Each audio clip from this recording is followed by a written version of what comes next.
আমি সুমন, এভারগ্রিন সোলারের নতুন site engineer. তো আজ আমি চলেছি দুটি সাইট সার্ভে করতে। তো একটা রয়েছে 5 কিলোওয়াটের সিস্টেম, আর আরও একটা রয়েছে প্রায় 30 কিলোওয়াটের কাছাকাছি, মানে 30 কিলোওয়াটের সোলার প্যানেল ইনস্টলেশনের একটা সিস্টেম রয়েছে। তো সেই দুটো সাইট সার্ভে করতে এবং কীভাবে কী ডিজাইন হবে সেটার জন্য আমরা আজ বেরিয়ে পড়েছি, এবং আমার সাথেও রয়েছে আরও একজন। বন্ধুরা, কাল আমাদের গ্রুপে হঠাৎই পোস্ট হয় যে এক জায়গায় সার্ভে করতে যেতে হবে। তো সাইট সার্ভে ছিল, 5 কিলোওয়াটের একটা প্রজেক্ট ছিল, আর ওর সাথে আর একটা প্রজেক্ট। তো আমি গ্রুপের যে ম্যাপটা ছিল সেটাতে আমি জাস্ট ওপেন করে দেখি যে আমার বাড়ির লোকেশন দেখাচ্ছে। তো আমি প্রথমে ভাবলাম হয়তো কোনো ভুল ত্রুটির জন্য হয়তো দেখাচ্ছে সেটা। তারপর আবার মানে রিওপেন করি ব্যাকগ্রাউন্ড থেকে উড়িয়ে দিয়ে, তারপরে দেখি না আমার বাড়ির লোকেশনই দেখাচ্ছে। তো তারপরে বুঝলাম না আমার বাড়ির পাশেই লোকেশন। তো এখন চলে এসেছি, আমাদের সাইট ইঞ্জিনিয়ার রয়েছে সাগরদা, আর আমি ওর জুনিয়র সাইট ইঞ্জিনিয়ার। তো এখন আমরা আছি রূপমারি খেয়া আছে এখানে।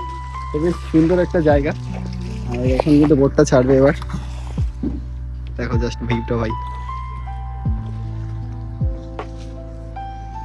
তো ক্লায়েন্টের বাড়িতে পৌঁছানোর কথা ছিল 12টার সময়, তো আমরা ভুলভাল পথে চলে এসেছি, যার জন্য আরও একটু লেট হবে।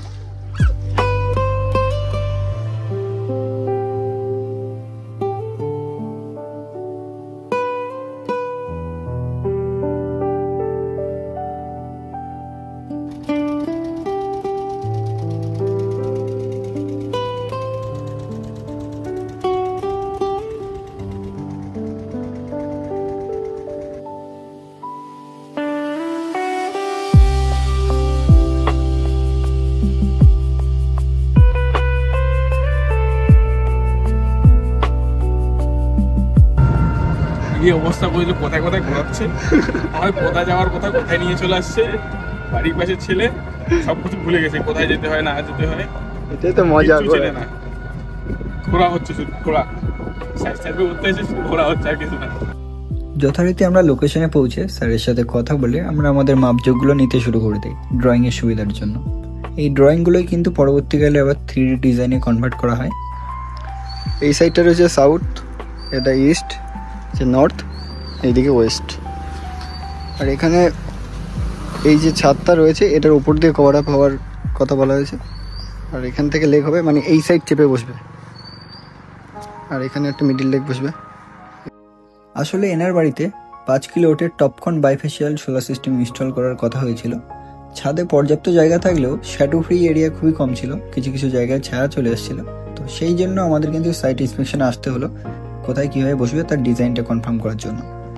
মেনলি এই জায়গাটা ইনভার্টার বসানোর জন্য চুজ করা হয়েছে। তো এটা এখানেই মানে ইনভার্টারটা বসবে, আর এই সাইড দিয়ে ডিসি কেবল এবং যে আর্থিংটা এখান থেকে বেরোবে, এবং ওটা আমি পরে দেখাচ্ছি যে কোথা থেকে যাবে। আর সাইডে এখান থেকে এসি কেবলটা এই সাইড হয়ে এই দেয়ালে এসে এখানে বসবে, মানে মেন মিটার আর আমাদের বাসবারটা। আর আর্থিংটা এই সাইড দিয়ে ওপর হয়ে ওই সাইডে চলে যাবে। ছাদে গিয়ে আমি একবার দেখাই। এই জায়গাটাতে বসছে আমাদের ইনভার্টার।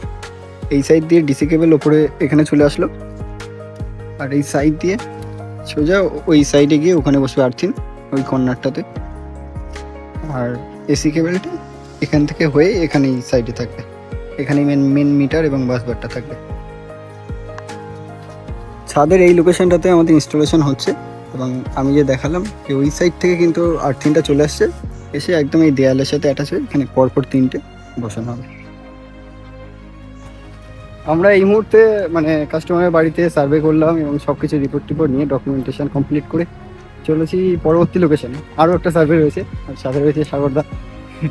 কোনো মেয়ে যদি খুব ভালো লাগে ডিসক্রিপশন বক্সে নাম্বারটা দেওয়া থাকবে, 50 টাকা আমাকে ফোনপে করবে, আমি নাম্বার দিয়ে দেবো।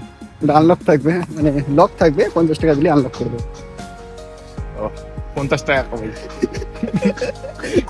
এই চড়া রোদে নদী ভেড়ি দিয়ে যাচ্ছি ভাই, আলাদাই একটা লোকেশন।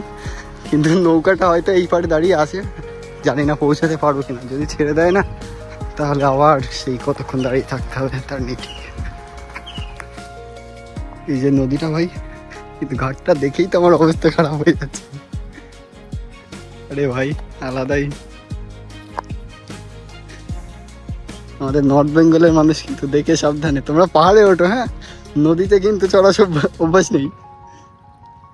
এটাই যাবে শিওর, এটাই তো আছে, মাছ ধরা নৌকা না তো। ও ভাই সেটা ভাঙা লোকেশন।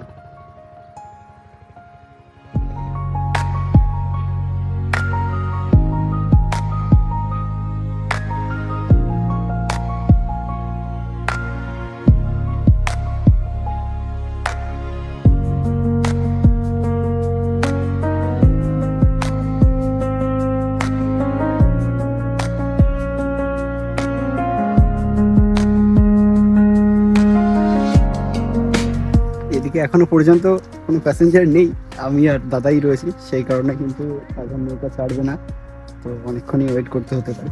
দুর্দান্ত লোকেশন, উপভোগ করছি, মজা নিচ্ছি বেশ জায়গাটা। প্রকৃতির বুকে এত সুন্দর একটা লোকেশন, সত্যি অসাধারণ, মানসিক শান্তির পীঠস্থান।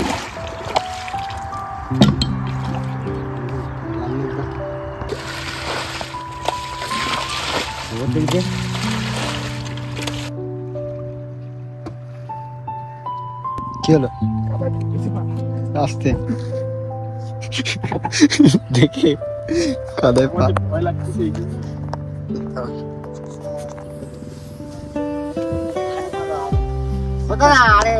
আরে পা দাও। হ্যাঁ, জুতাগুলো কিচ্ছু নেই। নর্থ বেঙ্গল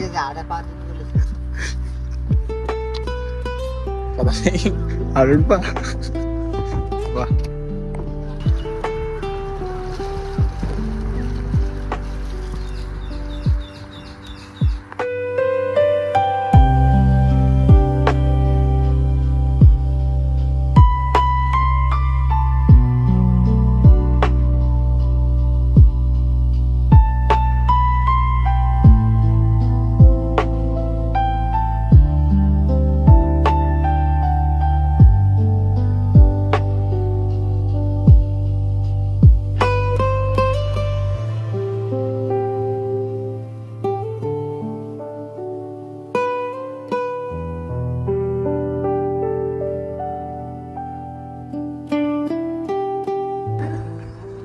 এটাই হলো স্বপ্নপূরণ শিশু শিক্ষা নিকেতন।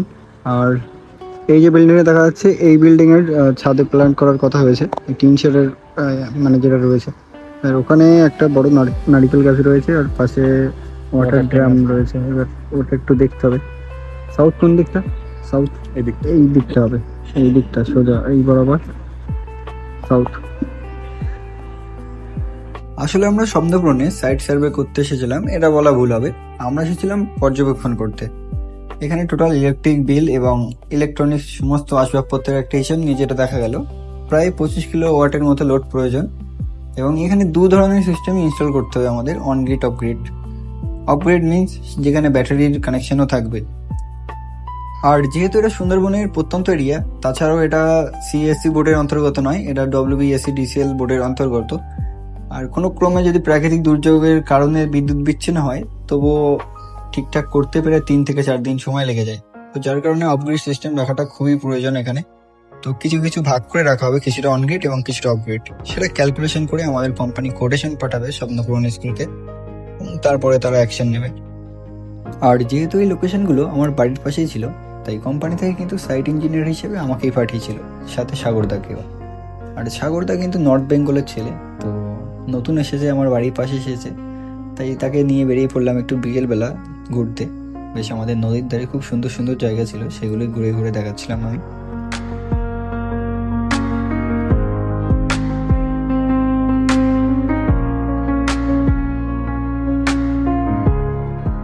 ইচ্ছে থাকলেও উপায় নেই, বাড়ির পাশে এসেও আমার আর বাড়িতে থাকা হলো না, আবারও ফিরে যেতে হচ্ছে অফিসে, তার কারণ পরের দিন আবারও ডিউটি রয়েছে।